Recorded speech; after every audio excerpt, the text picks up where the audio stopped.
we have full-on panic at the Biden White House tonight. Joe Biden is now facing what a very serious impeachment inquiry over an extensive multi-million-dollar, what I'm calling the Joe Biden bribery, money laundering, corruption scheme allegations. It involves Joe. It involves his zero-experience son, Hunter, and other members of the Biden family syndicate. Or if you're in Fulton County, Georgia, that would be called an enterprise. They like that word down there.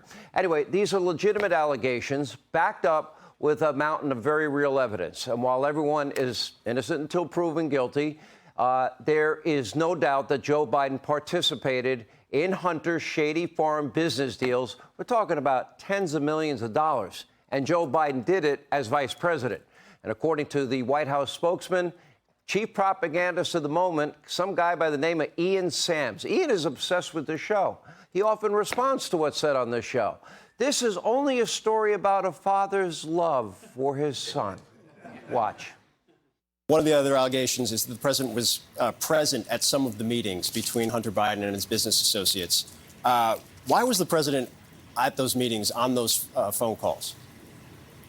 Well, again, I think this is part of the right wing's misinformation machine to try to confuse people about what the truth is. The truth is that the president, as he has said publicly for years, calls his family every day to check in. He calls his son every day to check in. He calls his other family members to check in to see how they're doing. He loves them. They're a tight-knit family. Now, that's what a loving father does, right? He sends his struggling drug-addicted son all over the world, including to countries that are our top geopolitical foes, to do deals with sketchy, corrupt oligarchs while helping facilitate those deals with phone calls, meetings, and dinners.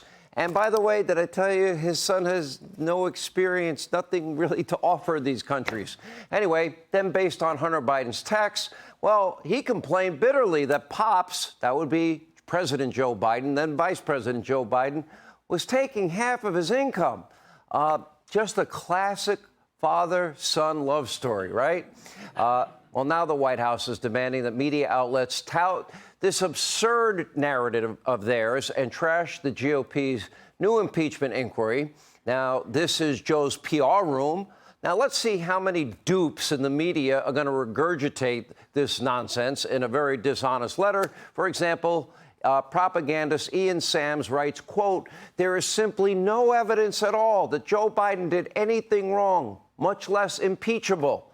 Now, naturally, some on fake news CNN, they were all but eager to toe the party line. Let's take a quick look. Republicans have literally been looking for evidence of this for years and have not yet found any. This House Speaker is now greenlighting an investigation into Biden without any evidence of wrongdoing. I'm going to reiterate to the audience because we need to be clear. There is not evidence. Well, they don't have evidence yet to prove that very serious allegation. Again, no evidence that we have seen. As for evidence, though, there hasn't been any. House Republicans have still not delivered any proof of President Biden directly benefiting from his son's business dealings.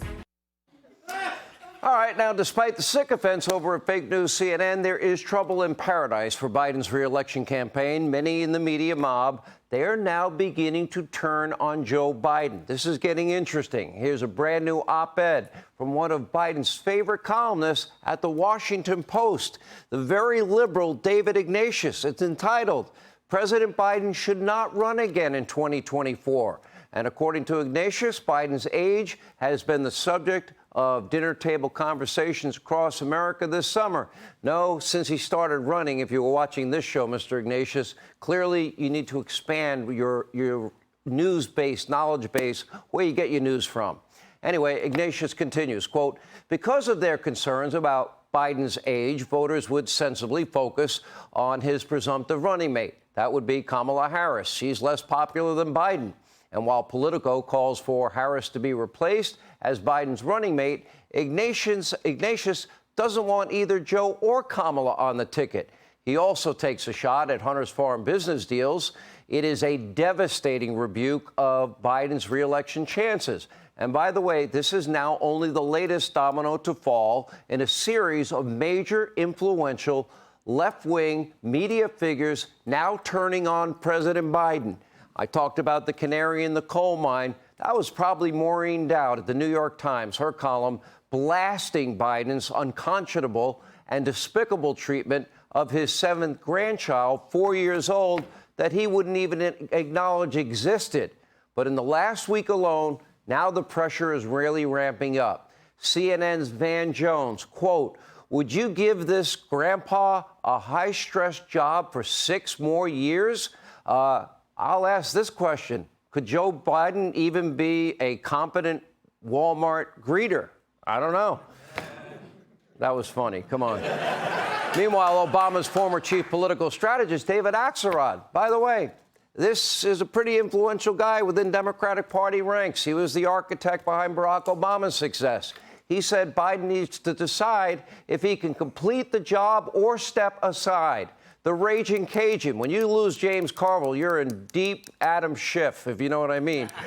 But he said that Biden has a clear age problem and called his plummeting poll numbers, quote, troubling.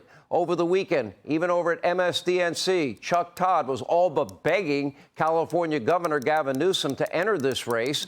And even, get this, even morning liberal Joe, this is what he had to say today about Biden. And by the way, what he's saying is 1,000% true. But once he got something right. Take a look. Mika and I, everybody we talk to, every political discussion, it talks a lot about Trump. But when it comes to Joe Biden, people say, man, he's too old to run, isn't he? I mean, he's not really going to run. When I say every discussion, I don't mean 99% of the discussions. Every discussion. We got it. I asked Reverend Al if he was hearing it all the time on our show this past week. He's hearing it as well. So, we often will complain about Republicans who will say one thing about Donald Trump off the air and another on air.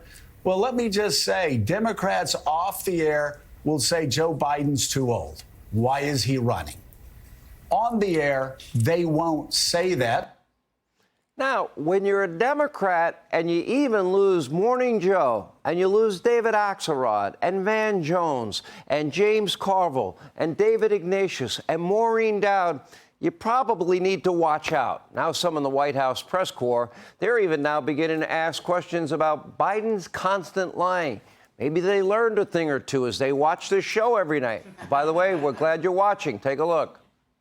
In the past couple of weeks, the president has lied about being at Ground Zero the day after the September 11th attacks, falsely claimed he saw the Pittsburgh Bridge collapse, claimed his grandfather died in the hospital days before his birth. What is going on with the president? Is he just believing things that didn't happen did happen, or is he just randomly making stuff up? The president was deeply touched and honored to be able to spend 9/11 with military members there in Alaska and some families. And he spoke about a visit to Ground Zero, which he did participate in about a week or so after the event, and what that looked and what that smelled and what that felt like. And it had a visceral impact on him, as it did so many other Americans on that terrible day. The question was, why does he lie so much? That wasn't the question he answered. Is there anyone at this White House willing to give an honest, forthcoming answer? Apparently not. But the next couple of weeks will be very telling if any prominent elected Democrats join their friends in the mob and the media and call for Joe Biden to step aside. His re-election bid, it is done. It is over. No one in the Democratic Party or the media protect Biden because they think he is a good president or even a decent person. They just want to beat who they think the Republican nominee is going to be, Donald Trump. And if Joe can't do the job, they're going to send him packing. Wait for that first prominent elected official. And tonight, more bad news for Biden. New evidence from John Solomon that Biden held a private meeting as vice president at the Naval Observatory with Hunter Biden's business partners. Apparently, they were discussing Burisma and a possible candidate for UN Secretary General. Now, why would a vice president discuss these topics with his son's business partners? And there were all the other trips to the Obama White House and all the other trips, meeting and dinners and lunches and everything in between with Hunter's business partners. And then, of course, oligarchs, even from Russia. Now, according to Joe, in a newly surfaced video from 2019, he was just never warned of any potential conflict of interest. Nobody told him. When pressed by an NPR reporter, he seems to blame his dying son, Beau Biden. See if this makes sense to you. So but you know it didn't look good for Hunter Biden to be on that board, even if he did nothing wrong. The optics weren't good. And you talk a lot about what it means to be a Biden and the integrity that is imbued in that family name. But there were former White House aides of yours who tried to warn you about the potential conflicts of interest. Nobody warned me about a potential conflict of interest. Nobody warned me about that. And at the same time, George Kent, the State Department official, testified that he raised it to you. No, he and your didn't staff, say to your me. staff. He did not to your say staff. I stand corrected. Never heard that once. To your all. staff, and your staff told him he has no bandwidth. Well, my son was dying. Matters. I guess that's why he said it, because my son was on his deathbed. What? Hey, Sean Hannity here. Hey, click here to subscribe to Fox News YouTube page and catch our hottest interviews and most compelling analysis. You will not get it anywhere else.